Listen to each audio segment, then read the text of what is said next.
tout ce que vous faites pour nous, hein, la promotion également. Et cette exposition, elle s'inscrivait étroitement avec le centenaire du Galibier. Donc nous avons répondu effectivement, c'était inespéré pour nous. On est sur un petit nuage depuis notre arrivée samedi. On a vécu vraiment des moments intenses avec le guide et avec tout le monde, hein. Tout le monde, y compris le personnel, tout le monde est aux petits soins. Alors cette expo, elle se décline en 4 volumes.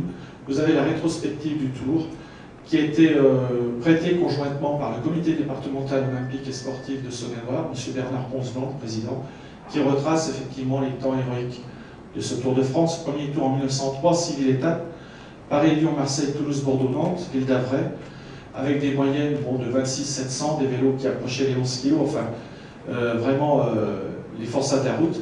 Deuxième volume, donc vous avez quelques vélos 14, donc de 1872, donc style Émile Georget, avec fond de jante en bois des Pyrénées.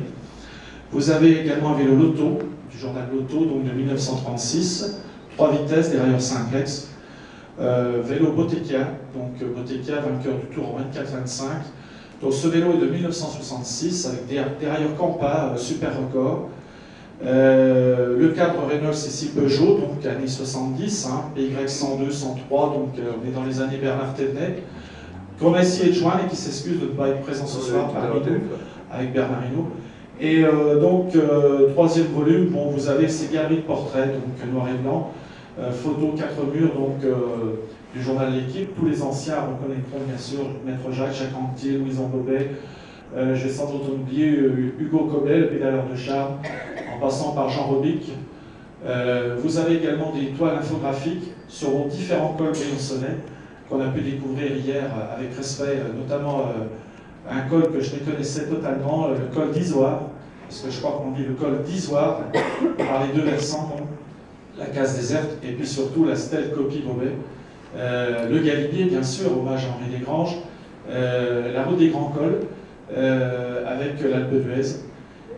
Autre volume, bon, vous avez quelques modèles d'affiches de cycle de l'époque, puisque les peintres ont beaucoup été inspirés à l'époque de Toulouse-Lautrec, du Moulin Rouge. C'est ce qui a fait connaître un petit peu le vélo, la bicyclette. Et quelques maillots, trousseaux, donc certains portés par des coureurs, notamment Ronan Pinsec, David Moncoutier, et quelques-uns. Écoutez, moi je ne sais pas comment vous remercier pour tout ce que vous faites pour nous. Franchement, respect à vous et encore 1000 fois merci, et en espérant que cette exposition vous plaira. Merci à vous.